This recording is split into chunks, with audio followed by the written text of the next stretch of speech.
उसका जो packaging material है वो भी मतलब हर्मेटिकली सील्ड हो और वो भी प्रॉपरली स्टेराइल हो। ये होता है उसका बेसिकली स्टेराइल कंडीशंस का मतलब, ठीक है। और एसेप्टिक पैकेजिंग को ये चीज डिफाइन करती है। एक रिप्रेजेंटेशन आगे है, डिपिक्शन है, जिसमें आप देख रहे हैं एक साइड से प्रोडक्ट आ रहा है और एक साइड से पैकेजिंग मटेरियल आ रहा है और आगे जाके वो इकट्ठे पैक हो रहे हैं, ठीक है। इसकी बेस्ट एग्जांपल अगर आपको देखनी हो तो आप टेट्रा पैक जो मशीन है उसके अंदर देख सकते हैं। उसमें भी प्रोडक्ट सारा इनलाइन होता है, ठीक है। और आपका जो पैकेजिंग मटेरियल है वो भी इनलाइन ही होता है, और जब दोनों आ रहे होते हैं तो प्रॉपरली स्टेराइल होकर दोनों चीजें सीधा पैकेजिंग यूनिट के अंदर आप कंबाइन होती हैं, जहाँ पे उन्हें बगैर किसी किस्म की एयर इनकॉर्पोरेशन या किसी भी किस्म की, आप कह लो, एक्सटर्नल कंटेमिनेशन से बचाते हुए वहीं पे पैक कर दिया जाता है इन क्लोज्ड कंडीशंस, ठीक है। अच्छा, then the term aseptic implies the absence or exclusion of any unwanted organisms from the product package or the specific area पर। इवन अगर आपकी मशीन भी है, जब आप सपोज अगर टेट्रा पैकेजिंग की अगर एग्जांपल पहले ले रहे थे तो उसी की बात करते हैं।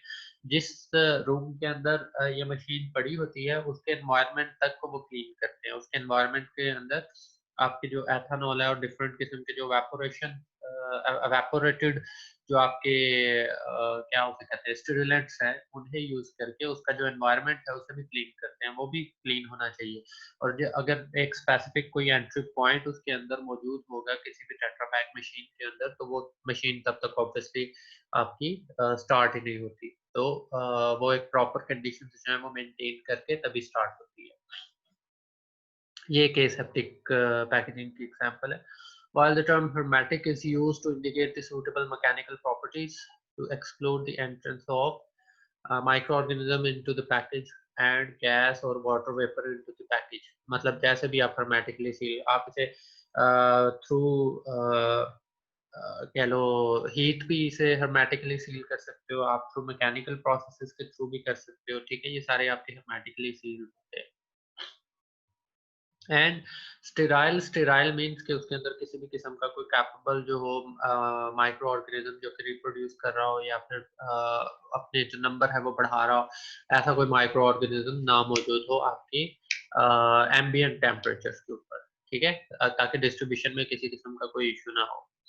आप यहाँ से स्टेराइल करके प्रोडक्ट भेजें और आगे जाके वो खराब हो जाए। अच्छा, application. Currently there are two fields of application: packaging of pre-sterilized or sterile product जो कि already sterile हो, ठीक है। जैसे आप ये मिल्क वगैरह में देखते हो, ठीक है, puddings, desserts, fruit and vegetable juices, और ये सारे के सारे आपके स्टेराइल पहले इन्हें किया जाता है, उसके बाद इन्हें पैकेज किया जाता है किसी भी प्रोडक्ट के अंदर या फिर किसी भी पैक के अंदर।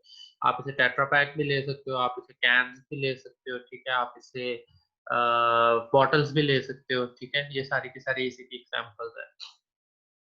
जबकि नॉन स्टेराइल प्रोडक्ट की अगर बात करें, दूसरा जो इसकी टाइप है, उसमें क्या होता है, उसमें आप कोई भी बेनिफिशियल, ये ज्यादातर फर्मेंटेड प्रोडक्ट्स के लिए यूज किया जाता है। आप माइक्रो ऑर्गेनिजम्स जो हैं उन्हें रख देते हो उसके अंदर इंक्यूबेट होने, आप फिर उसके बाद उसे पैक कर देते हो, और पैक भी ऐसे करते हो कि कोई और माइक्रो ऑर्गेनिज्म जाके वो आपका जो प्रोसेस है वो इन्फेक्ट ना करे।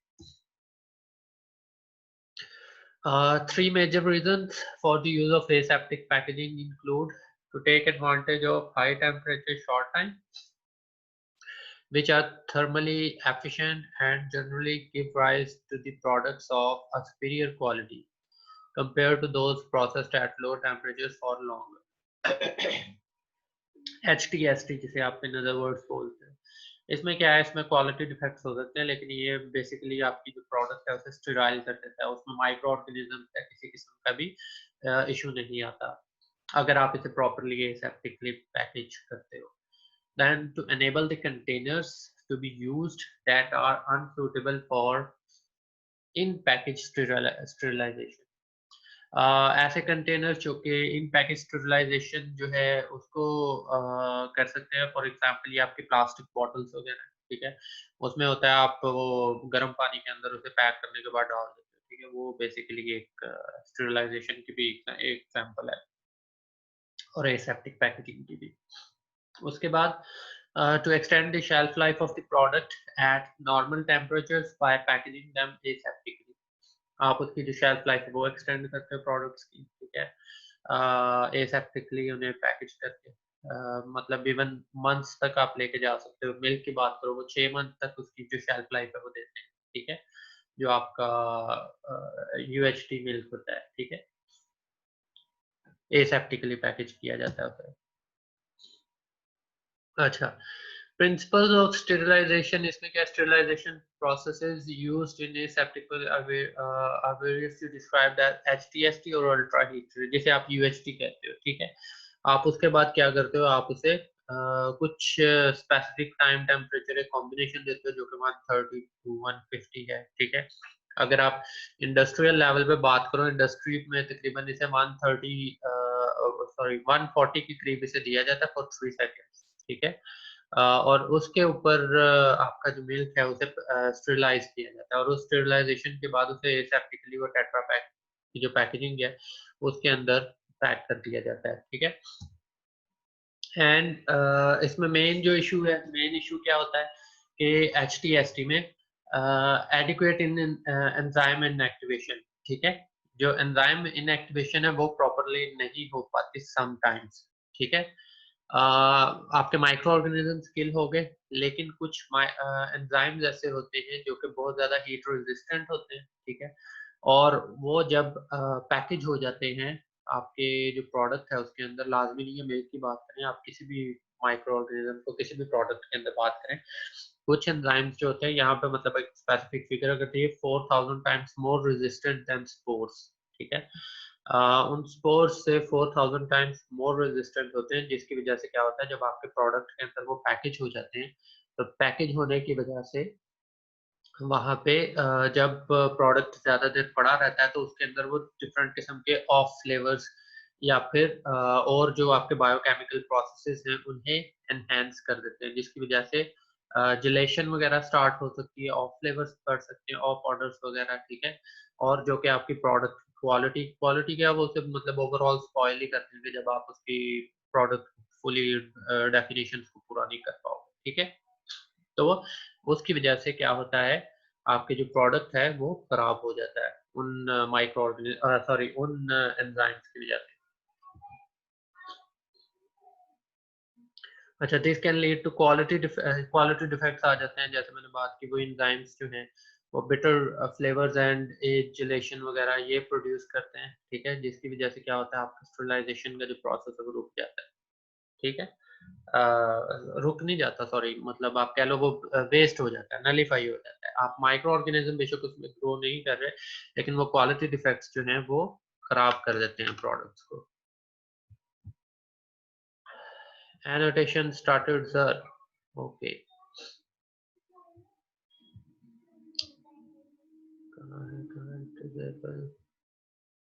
ओके, अच्छा, इसके बाद the required count production for sterilization of food contact packaging material surface is determined by the type of the product its desired shelf life। मतलब आपको जितना रिडक्शन चाहिए, ठीक है, आप उसके अकॉर्डिंगली उसका जो पैकेज है उसको भी स्टेराइल करोगे, वो जो फूड है उसको भी स्टेराइल करोगे। स्टेरिलाइजेशन की जरूरत है भी या नहीं, ये भी उसके ऊपर डिपेंड करता है, ठीक है। फॉर एग्जाम्पल, अगर आपकी जो प्रोडक्ट है, आप मिल्क ही मार्केट कर रहे हो, आप मिल्क मार्केट कर रहे हो, आप पैस्चराइज्ड मिल्क कर रहे हो, आप सिंपल मिल्क कर रहे हो, ठीक है, तो आप उसके अकॉर्डिंगली होल मिल्क जो है रॉ फॉर्म में वो कर रहे हो, या फिर आप स्टेरिलाइज्ड मिल्क कर रहे हो, इसके ऊपर डिफाइन करेंगे ये चीजें कि आपको कितना रिडक्शन चाहिए। अगर आपको 6 माह तक की शेल्फ लाइफ चाहिए, ऑब्वियसली आपको स्टेराइल करना पड़ेगा, आपको उसके लिए अच्छा खासा मतलब रिडक्शन भी चाहिए बैक्टीरियल स्पोर्स की, जिस तरह यहाँ पे एक एग्जांपल दी हुई है, नॉन स्टेराइल प्रोडक्ट्स हो तो मिनिमम ऑफ 4 डेसिमल रिडक्शन चाहिए, ठीक है। अगर स्टेराइल करना है उसे तो मिनिमम ऑफ 6 डेसिमल रिडक्शन चाहिए। और अगर कोई ऐसी प्रोडक्ट है, फॉर एग्जांपल राइस की बात कर ले, जहाँ पे फूड पॉइजनिंग का इशू आ सकता है, वहाँ पे क्लॉस्ट्रिडियम बोचुलाइनम जो है वो ग्रो कर सकता है, तो उसमें आपको क्या करना होता है, उसमें आपको फुल रिडक्शन चाहिए होती है, जो कि ऑब्वियसली 12 डेसिमल रिडक्शन है, ठीक है। तो आप जब तक ये प्रॉपरली रिमूव सॉरी इससे छुटकारा नहीं लेंगे, ये जो माइक्रो ऑर्गेनिज्म है उन्हें प्रॉपरली रिड्यूस नहीं करेंगे, तब तक आपका जो प्रोडक्ट है वो अपनी जो रिक्वायर्ड शेल्फ लाइफ है वो पूरी नहीं करेगा, ठीक है। वो किसी ना किसी तरह उसमें कोई ना कोई सेफ्टी इशू आ ही जाएगा। अच्छा, अब स्टरलाइजेशन प्रोसेस जो कॉमन है, ये फूड प्रोडक्ट्स के लिए भी यूज होते हैं, लेकिन हम पैकेजिंग मटेरियल्स के हिसाब से अगर बात करें, तो सबसे पहले इरेडिएशन है, जो पैकेजिंग मटेरियल्स को स्टेराइल करने के लिए यूज की जाती है, ठीक है। एम्प्टी कंटेनर्स वगैरह उनके लिए यूज की जाती है। कोबाल्ट एंड सीजियम जो है इनको यूज किया जाता है फॉर हाँ जी, उमैर सुलेमान, पूछो। ऐसे ही हैंड रेस कर दिया। अच्छा, आप लोग ना जो क्वेश्चंस होते हैं ना, वो साथ साथ एक कॉपी पेंसिल वगैरह पकड़ के उस पर लिखी जाए, ताकि जो एंड पे आप लोग कुछ बोलने वाले हो, ठीक है, वो क्वेश्चन साथ साथ ना करें बेशक। अच्छा, कोबाल्ट सीजियम वगैरह यूज किया जाता है। बेसिकली जो आपके एम्प्टी कंटेनर्स हैं, इनके अंदर इरेडिएशन होती है। इरेडिएशन जो है उसकी पेनिट्रेशन पावर भी ज्यादा होती है, आप मतलब इसे क्लोज कंटेनर्स में भी कर सकते हैं, और जो अनफिल्ड कंटेनर्स हैं उन्हें भी कर सकते हो, ठीक है। A radiation dose of 25 kilogray or more is generally accepted to be sufficient to ensure the sterility, ठीक है। 25 किलोग्राम ये बेसिकली एक उसकी जो वेवलेंथ है, और वेवलेंथ के साथ उसका जो टाइम कॉम्बिनेशन है, उसके अकॉर्डिंगली ये जो रेडिएशन डोज है वो कैलकुलेट की जाती है, और उसकी बेस पे बताया जाता है कि क्या स्टेरिलिटी जो है वो अचीव हो चुकी है या फिर नहीं।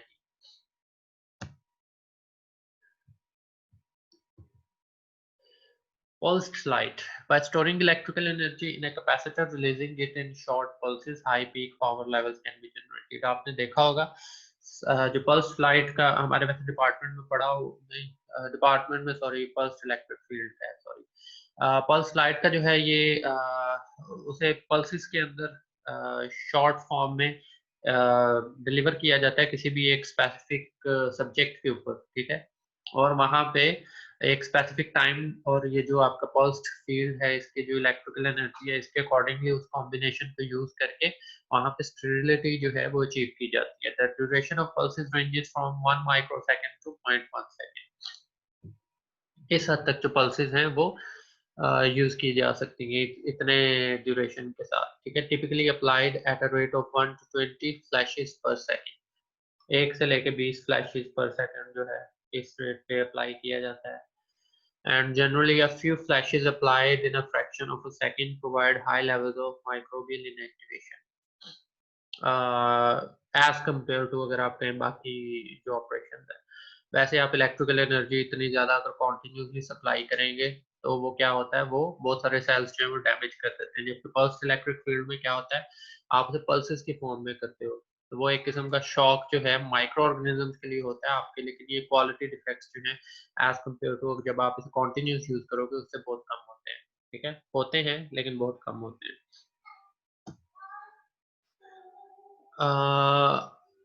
उसके बाद यूवीसी रेडिएशन, एक मिनट एक मिनट।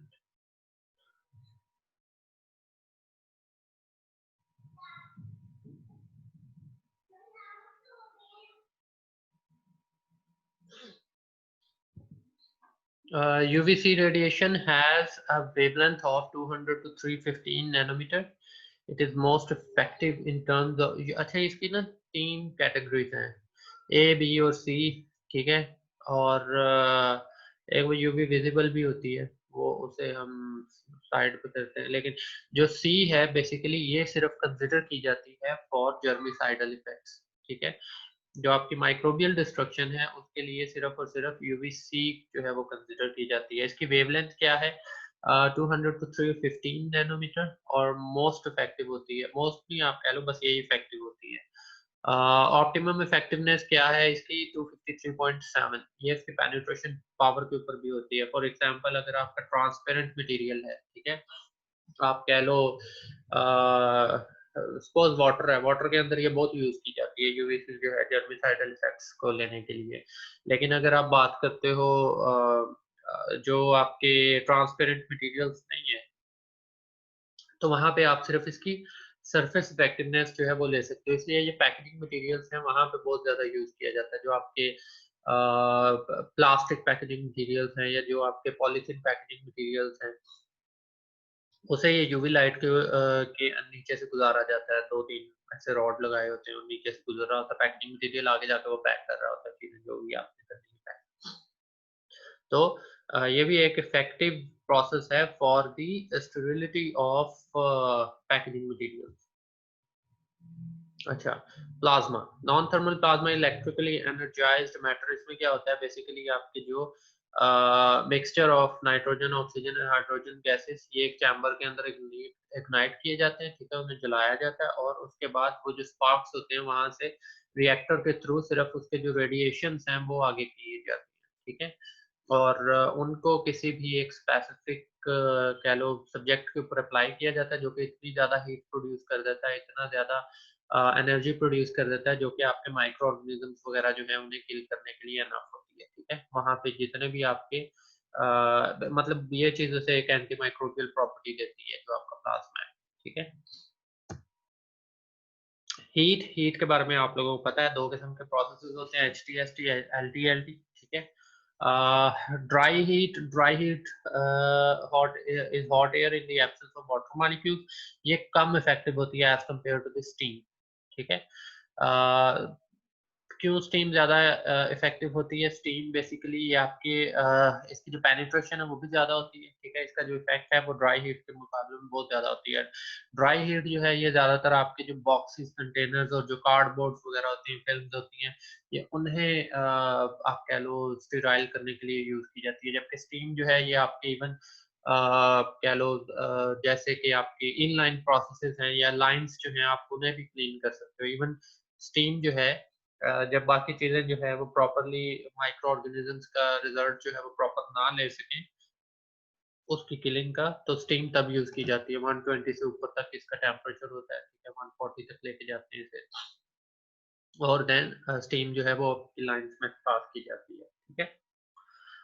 अच्छा, इसके अलावा steam sterilisation at 121 for 20 minutes, और ये कंपैरिजन है। जो आपका ड्राई स्टरलाइजेशन, ड्राई हीट है वो 170 पे अगर आप करें और स्टीम जो है 120 पे करें, तो दोनों का जो डिफरेंस है, दोनों का जो इफेक्ट है वो तकरीबन सेम होगा।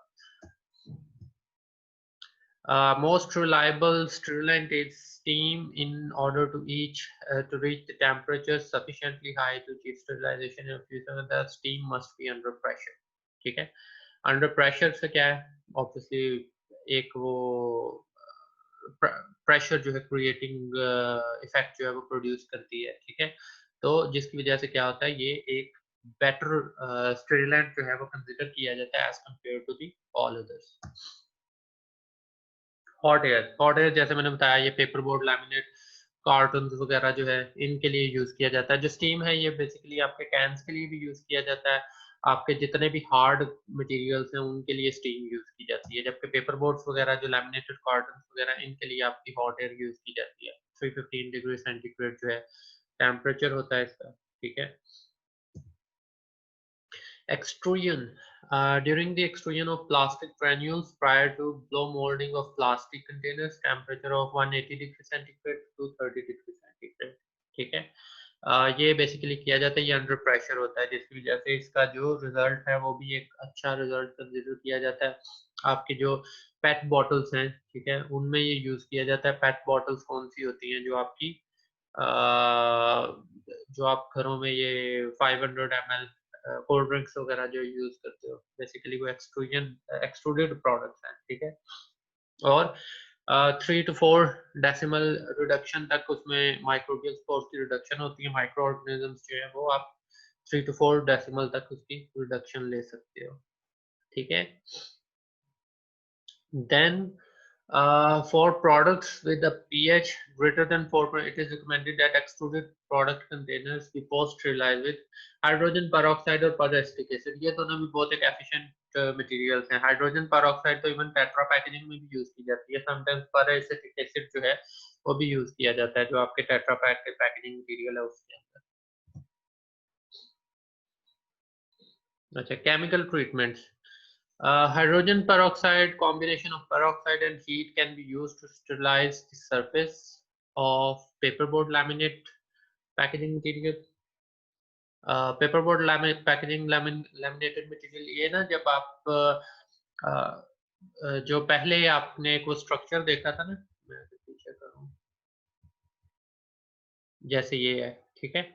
ये अगर आप एक टेट्रा पैकेजिंग की लो ना, तो पैकेजिंग मटेरियल के नीचे यहाँ पे एक हाइड्रोजन पेरोक्साइड का सॉल्यूशन होता है, ठीक है. उसके पीछे एक रोल सा लगा होता है टेट्रा पैकेजिंग मशीन के अंदर.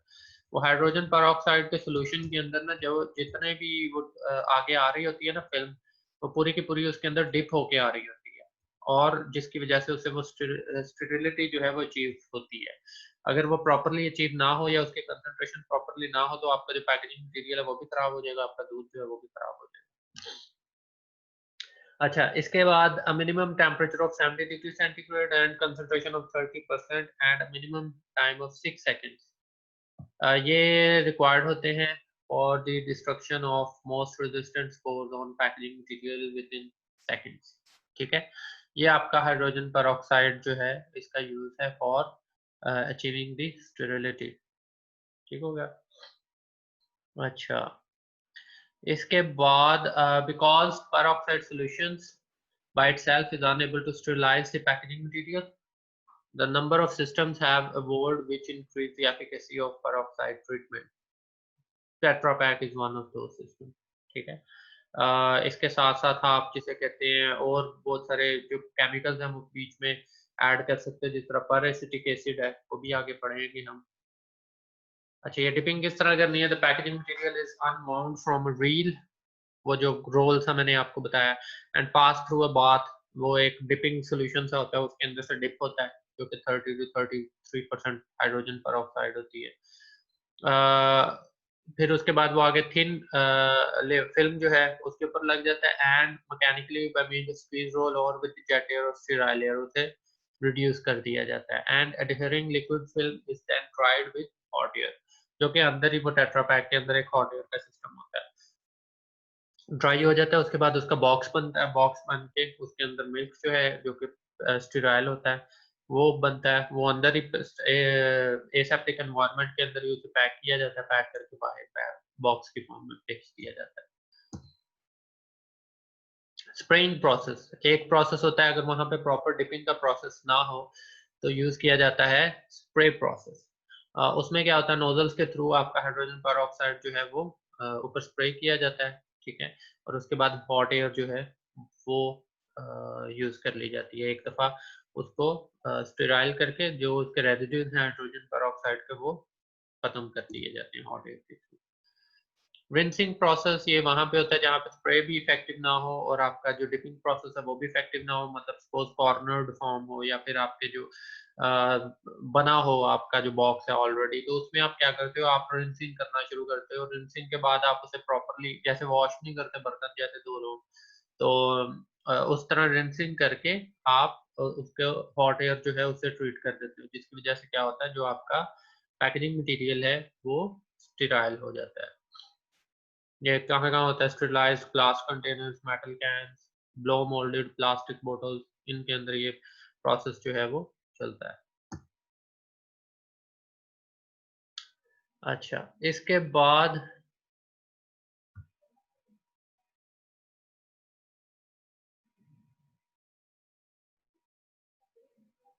अच्छा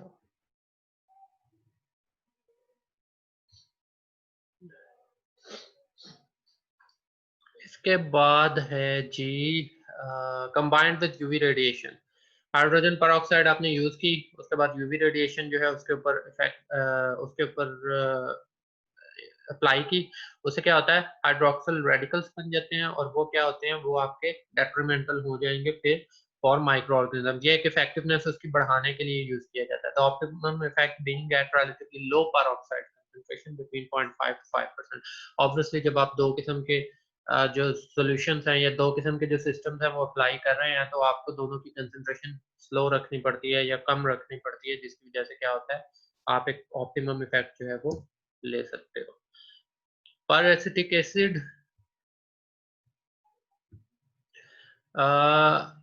is particularly effective against spores के अगेंस्ट इफेक्टिव होता है, ठीक है। Produced by the oxidation of acetic acid by hydrogen peroxide, and the solution containing peroxide acid and H2O2 is effective against resistant bacterial spores even at 20 degree centigrade, ठीक है। ये दोनों का एक कॉम्बिनेशन समटाइम्स यूज किया जाता है। And causes corrosion of metal such as iron, मतलब ये मेटल कंटेनर्स के लिए नहीं है, पेट बॉटल्स के लिए ये ज़्यादा सूटेबल है। उसके बाद आप इसे हॉट एयर के थ्रू ड्राई कर लेते हैं ताकि किसी किस्म के जो रेजिड्यूज हैं वो इसके ऊपर ना हो, इसलिए पेरोक्सिलिक एसिड जो है वो एक बेटर ऑप्शन नहीं है एज कम्पेयर टू H2O2। अब पैकेजिंग सिस्टम है, ये क्या है बेसिकली, इसके अंदर 7 लेयर्स हैं, ठीक है। Layers of unbleached, 6 layers are basically layers of unbleached or bleached paper board, coated internally and externally with polyethylene, ठीक है। सबसे पहले आउटर पॉलीथाइलिन है, ठीक है। उसके बाद प्रिंटिंग इंक है, ये लेयर की फॉर्म में नहीं आता, ठीक है। पेपर की लेयर होती है, then polyethylene, aluminium foil, inner polyethylene, ठीक है, नॉन ऑक्सीडाइज्ड और ऑक्सीडाइज्ड। ये बेसिकली ये आपके जितने भी कह लो ऑक्सीजन बैरियर, आपके लाइट बैरियर, आपके माइक्रो बैरियर, ये सारे के सारे ये जो 6 लेयर्स हैं आपकी, ये आपको वो एक इफेक्ट जो है वो देने में हेल्प आउट करती है। Can system uses superheated steams at temperatures up to 225 degrees centigrade for up to 40 seconds to sterilize the cans and can ends। क्योंकि कैन एंड्स जो होते हैं वहाँ पे बहुत चांसेस होते हैं फॉर माइक्रोबियल सर्वाइवल, ठीक है। जहाँ पे माइक्रो ऑर्गेनिजम्स जो होते हैं उनका सर्वाइवल बहुत ज़्यादा हो जाता है, मतलब वो प्रॉपरली स्टेराइल नहीं होते, ठीक है। Then after the cans are filled with cold sterile product, they are sealed using the conventional can seamer, जो सीमर वगैरह देखे हुए हैं आप लोगों ने, ठीक है। And prevent the excessive vacuum in the can which could later lead to leaker spoilage वगैरह। अगर वैक्यूम होगा तो वो ऑब्वियसली वहाँ पे कुछ का कुछ गैसेस वगैरह जो है उनकी प्रोडक्शन हो सकती है, ठीक है। इसलिए वो हेड स्पेस वगैरह भी रखते हैं। अच्छा जी, ये था आपका आज का लेक्चर। इसमें आप करो क्वेश्चंस जो कर रहे थे बीच में, हैंड रेज कर रहे थे। हाँ जी,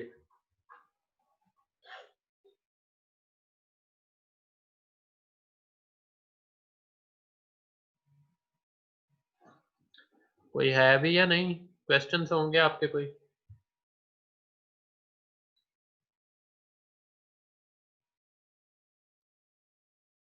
डेसिमल रिडक्शन क्या स्टैंडर्ड है कोई सर जर्मिसाइडल इफेक्ट के लिए? Decimal reduction as such standard तो नहीं है, लेकिन जो हर प्रोडक्ट है उसके लिए डिफरेंट होता है। मतलब ये आपके रूल्स एंड रेगुलेशंस देते हैं कि सपोज अगर माइक्रो ऑर्गेनिज्म है, माइक्रो ऑर्गेनिज्म में टीपीसी कितना होना चाहिए, लेस देन 20,000 CFU पर ml होना चाहिए, तो वो उस हिसाब से आप डेसिमल रिडक्शन देख लेते हो आपको कितना मिलता है किस प्रोसेस के अंदर, ठीक है। आपको हो सकता है मिल्क जो है, मिल्क हीट जो है वो आपको एक रिक्वायर्ड डेसिमल रिडक्शन दे दे, लेकिन आपको यूवी जो है वो प्रॉपरली वो डेसिमल रिडक्शन जो है ना दे पाए, तो इसलिए आप उसके अकॉर्डिंगली प्रोसेस यूज करते हो। ये आपके स्टैंडर्ड्स होते हैं, ठीक है। आगे हो गया ये क्लियर? और सर पेपर बोर्ड पैकेजिंग की composition according to product vary होगी। पेपर बोर्ड जो पैकेजिंग है उसकी कोई एज सच वो नहीं होती, कॉम्पोजिशन नहीं होती, वो जस्ट एक कार्डबोर्ड होता है, उसकी थिकनेस होती है, ठीक है। उसके अंदर डिफरेंट लेयर्स आप यूज नहीं करते। वो जो टेट्रा पैक वगैरह है उसकी कॉम्पोजिशन होती है, क्योंकि वो स्पेशली डिजाइन किया जाता है इसी मकसद के लिए। सर कैन स्टेरिलाइजेशन का कोई एक टेम्परेचर है जो सब पे अप्लाई हो सके? हर कोर्स में स्टेरिलाइजेशन का टेम्परेचर डिफरेंट बताया जाता है। नहीं जी, स्टेरिलाइजेशन का एक टेम्परेचर नहीं है जो सबके ऊपर अप्लाई हो सके। उसकी रीज़न ये है कि हर प्रोडक्ट की कॉम्पोजिशन डिफरेंट होती है, ठीक है, और डिफरेंट होने की वजह से आप कह लो उसकी पेनिट्रेशन, हीट पेनिट्रेशन जो पावर है, हीट पेनिट्रेशन जो है उसमें वो वेरी करती है। तो इस वजह से कोई 3 सेकंड पे हो जाता है, कहीं पे आपको ये टाइम टेम्परेचर कॉम्बिनेशन है जो आपको मेंटेन करना पड़ता है। जो जूसेस हैं वो स्टेराइल हो जाते हैं, मतलब 95 डिग्री सेंटीग्रेड पे भी हो जाते हैं, ठीक है। और टेट्रा पैक की कॉम्पोजिशन वेरी करेगी प्रोडक्ट टू नहीं, टेट्रा पैक की कॉम्पोजिशन वेरी नहीं करेगी, ये सेम होती है हर जगह पे। टेट्रा पैक पैकेज जो है ये इवन आपको लाहौर से बने बनाए भी मिल जाते हैं, 4-5 रुपए का शायद वो मिलता है, कि 6-1 रुपए का मिलता होगा मेरा ख्याल में पैकेट, आप उसके अंदर जस्ट पैक कर दो। बल्कि आप लोगों ने बिजनेस करना हो ना तो वो लाहौर से टेट्रा पैक के जो होते हैं डब्बे शब्बे उठा के ले आओ, वहां पे क्या उसे कहते हैं, यहाँ पे स्टेराइल करके ना प्रोडक्ट खुद बना के उसके अंदर पैकेज करने के लिए एक मशीन होती है छोटी सी, वो बस मशीन उठा के अपना ब्रांड जो है वो लॉन्च कर दो। अच्छा, आगे।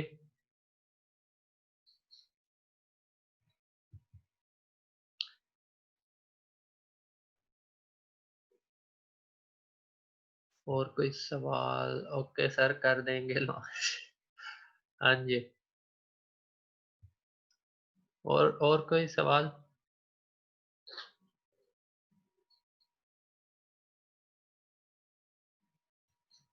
सर अपना ब्रांड लॉन्च करने के लिए रजिस्ट्रेशन चाहिए?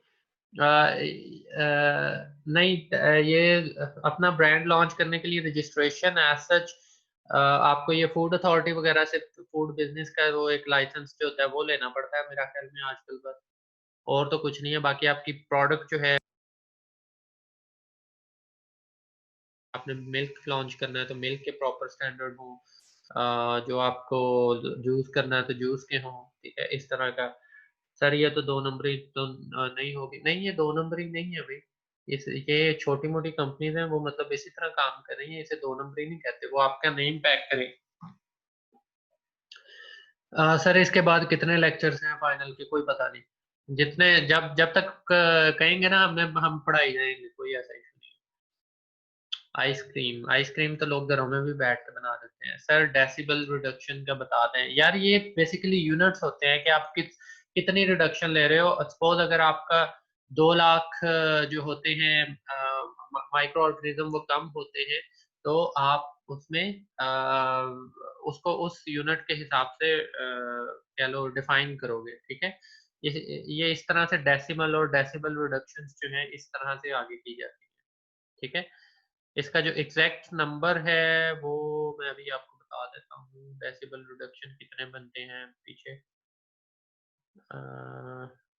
मेरा ख्याल में पॉइंट के बाद 12, पॉइंट के बाद 12 जीरो, ठीक है। 12 लॉग जो है रिडक्शन, उसे मेरा ख्याल में डेसिबल रिडक्शन कहेंगे। हाँ 12 लॉग, हाँ 12 log reduction, yes I think so, 12 log reduction. Remaining, remaining क्या लिखा है उम्मे हबीबा ने? Remaining Hafiz Ali Arsalan sir, ice cream, ice cream का आइसक्रीम तो यार बहुत लोग खुद ही बना रहे होते हैं, आप आइसक्रीम जैसे मर्जी बना के पैक करी जाओ। आइसक्रीम का बिजनेस करना कौन सा कोई मुश्किल काम है?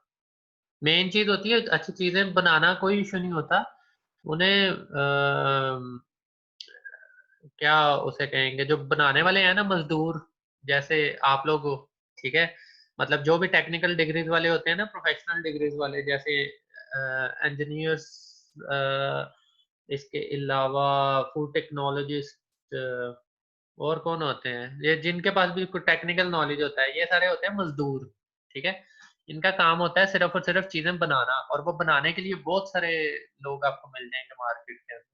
मेन चीज होता है उसे सेल करना, सेल करना आपको अगर आता है तो हर चीज ही हो जाती है, ठीक है। तो ये मैं मतलब क्रिटिसाइज नहीं कर रहा, मैं खुद इसी फील्ड में हूँ। लेकिन अगर आपको सेल करना आता है, आपको बोलना आता है, तो आपका हर बिजनेस चल सकता है।